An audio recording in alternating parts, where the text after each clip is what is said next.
আমাদের ছোটবেলায় আমরা অনেকেই হয়তো এই কার্টুনটি দেখেছি, কিন্তু আপনারা কি জানেন এই কার্টুনে যা দেখানো হয়েছিল তা ভবিষ্যতে আজবভাবে সত্যি হয়ে যায়। বর্তমানে সোশ্যাল মিডিয়াতে বহু প্রচারিত এবং ট্রেন্ডিং একটি টপিক দ্য সিম্পসন কার্টুন নামে পরিচিত এই কার্টুনটির লেখক 27 বছর আগেই বলে দিয়েছিল ভবিষ্যতে কি কি ঘটতে পারে এবং 27 বছর পর তা হুবহু মিলে যায়। আপনারা হয়তো ভাবছেন এটা কি করে সম্ভব, এদের মেকাররা কি টাইম ট্রাভেলার ছিল, নাকি এদের মেকাররা আগে থেকে সব জানতেন ভবিষ্যতে ঠিক কি কি করতে চলেছে। বন্ধুরা, তাহলে চলুন জেনে নেওয়া যাক পুরো বিষয়টি। সোশ্যাল মিডিয়া ইউজ করতে গিয়ে আপনারা হয়তো অনেকেই এই কার্টুন নিয়ে বানানো বিভিন্ন রকমের মিম দেখেছেন, কিন্তু এই কার্টুনে এমন কিছু এপিসোড দেখানো হয়েছে যা কিছু বছর পর অদ্ভুতভাবে সত্যি হয়ে যায়। আর পুরো ঘটনাটি জানার পর আপনাদেরও মনে হবে যেন এদের মেকার্সরা হয়তো সত্যিই ভবিষ্যৎ দেখতে পারতেন আর আগে থেকে সবটা জানতেন। এই কার্টুনে এমনই একটি ঘটনা 1993 সালে সিজন 4 এপিসোড 21-এ দেখানো হয়েছিল। এই এপিসোডে দেখানো হয় একটি কারখানায় দুজন চাইনিজ ব্যক্তি হাঁচি এবং কাশির মাধ্যমে এক ধরনের ভাইরাস বাক্সবন্দি করছে এবং সেই বাক্সটি আমেরিকায় পাঠিয়ে দেওয়া হয়। আমেরিকায় যে ব্যক্তি সেই বাক্সটিকে রিসিভ করে সে একটি ভাইরাস দ্বারা আক্রান্ত হয় এবং তিনি অসুস্থ হয়ে পড়ে। আস্তে আস্তে পুরো শহর সেই ভাইরাসে আক্রান্ত হয়। শুধু এইটুকুই নয়, সেই এপিসোডে আরো দেখানো হয়েছিল আস্তে আস্তে সমগ্র বিশ্ব এই ভাইরাসে আক্রান্ত হয়ে পড়ে এবং এই ভাইরাসটি একটি মহামারীর আকার নিয়ে নেয়। আশা করছি আপনারা হয়তো এতক্ষণে বুঝে গেছেন আমরা আসলে কোন সময়টার কথা বলছি। হ্যাঁ, 2020 সালে সেই ভয়াবহ কোভিড ভাইরাস। কিন্তু কিভাবে এই শোয়ের মেকার্সরা 27 বছর আগেই প্রেডিক্ট করতে পেরেছিল 2020 সালে কি কি করতে চলেছে? ব্যাপারটা ঠিক যতটাই ইন্টারেস্টিং ততটাই কাকতালীয়। এরপর চলে আসছি 2002 সালে। তার আগে আপনাদের জানিয়ে রাখি 2016 সালে ডোনাল্ড ট্রাম্প আমেরিকার প্রেসিডেন্ট হিসেবে ইলেক্টেড হয়। কিন্তু এই কার্টুনে 2002 সালেই দেখানো হয় যে ডোনাল্ড ট্রাম্প আমেরিকার প্রেসিডেন্ট হয়েছেন।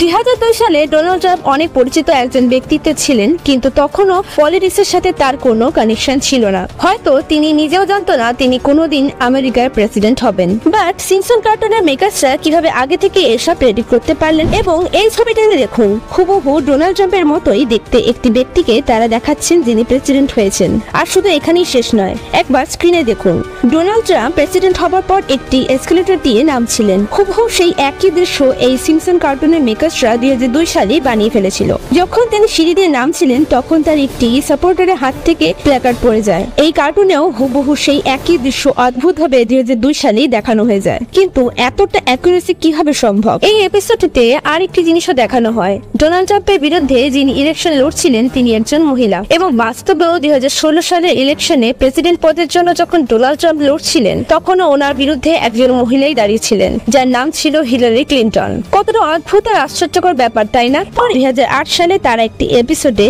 এমন কিছু দেখায় যা আপনি জানলে অবাক হয়ে যাবেন। সেখানে দেখানো হয় একটি ভোটিং মেশিনে কিছু প্রবলেম থাকার কারণে যখন একজন ব্যক্তি তার পছন্দের প্রার্থীকে ভোট দেয় তার দেওয়া ভোটটি অন্য আরেকজনের কাছে চলে যায়। আর ঠিক এরকমই একটি ঘটনা 2012 সালে ঘটে। যখন ইউএসএতে ভোট হয় তখন একটি ভাইরাল ভিডিওর মাধ্যমে জানা যায় ঠিক এই একই ঘটনা বাস্তবেও ঘটেছে। এটা ভাবতে অবাক লাগে, এতটা সঠিক প্রেডিকশন কিভাবে একজন সাধারণ কার্টুন মেকারের দ্বারা সম্ভব। একটি এপিসোডে এমনও ছিল যেখানে 9/11-এর ইঙ্গিত দেওয়া হয়েছে। সেখানে দেখানো হয় একটি ব্যক্তি ঘুরতে যাওয়ার জন্য একটি ম্যাগাজিনে একটি ছবি দেখায় যেখানে স্পষ্ট দেখানো হয়েছে 9 লেখাটির পাশে দুটো লাইনের মাধ্যমে 11 সংখ্যাটির ইঙ্গিত দেওয়া হয়েছে। আর তার ঠিক কিছু বছর পরেই ঘটে যায় টুইন টাওয়ারকে উড়িয়ে দেওয়ার মতন ঘটনা। একটা এত বড় টেররিস্ট অ্যাটাক যার বিষয়ে ইউনাইটেড স্টেটের সিক্রেট এজেন্সিও জানতে পারলো না, এরকম এক ভয়াবহ আক্রমণের বিষয় এই সিম্পসন কার্টুনের মেকাররা কি করে আগে থেকেই জেনে যায়? সব কেমন যেন আজগবি মনে হয়।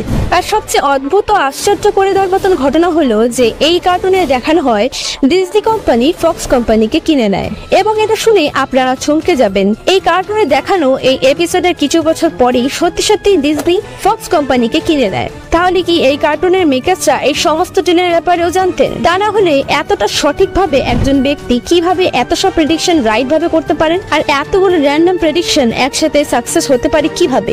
বন্ধুরা, আরেকটি এপিসোডে তারা দেখায় তিনজন ব্যক্তি যারা কিনা দেখতে অনেকটা ডোনাল্ড ট্রাম্প, আরবের বাদশা এবং মিশরের প্রেসিডেন্টের মতো। তারা একটি গ্লোয়িং গ্লোবে হাত রেখে আছে এবং ঠিক তার কিছু বছর পরেই 2018 সালে একই রকম ভাবে সেই একই ছবি আসলেই দেখা যায়। বন্ধুরা, এই সিম্পসন কার্টুনে দেখানো প্রতিটি জিনিসই শুধুই কাকতালীয় ব্যাপার নাকি এর পেছনে কোনো বড় রহস্য লুকিয়ে রয়েছে? আপনাদের কাছে যদি এর কোনো যুক্তি থাকে তাহলে প্লিজ কমেন্টে আমাদেরকে জানান। এটা গেল সিম্পসন কার্টুনের আগের প্রেডিকশন করা জিনিস, মানে ওরা যা প্রেডিক্ট করেছিল তা ঘটে গিয়েছে, কিন্তু এখনো তারা এরকম কিছু প্রেডিক্ট করছে যা ভবিষ্যতে ঘটতে পারে। আর অনেকে মনে করছে হয়তো এই সব জিনিস ভবিষ্যতে ঘটেও যাবে। সিম্পসন কার্টুনের রিসেন্ট এপিসোডে 2051 সালে মানুষ মঙ্গল গ্রহে বাস করছে। তাহলে সত্যি মানুষেরা 2051 সাল অব্দি মঙ্গল গ্রহকে বসবাসযোগ্য করে তুলবে কি? ঠিক আছে, যেভাবে সায়েন্স এবং টেকনোলজি উন্নতি করছে, হয়তো সত্যি আমরা 2051-তে মঙ্গল গ্রহে বসে ভিডিও বানিয়ে বলবো যে দ্য সিম্পসন কার্টুনে যা প্রেডিক্ট করেছিল তা সত্যি ঠিক হয়েছে। এখনো এরকম অনেক প্রেডিকশন রয়েছে যা দ্য সিম্পসন কার্টুন ভবিষ্যতের জন্য করছে। আপনারা যদি চান আমরা দ্য সিম্পসন কার্টুনের ফিউচার প্রেডিকশন নিয়ে আরো একটি ভিডিও বানাই, তাহলে এই ভিডিওটিকে লাইক করে দিন। 500 লাইক পুরো হলেই আমরা দ্য সিম্পসনের ভবিষ্যতের প্রেডিকশন নিয়ে নতুন ভিডিও বানাবো। বন্ধুরা, ভিডিওটি ভালো লাগলে একটি লাইক করে আমাদের পাশে থাকবেন, আর এরকম ভিডিও আরো দেখতে চ্যানেলটিকে সাবস্ক্রাইব করে বেল আইকন ক্লিক করবেন।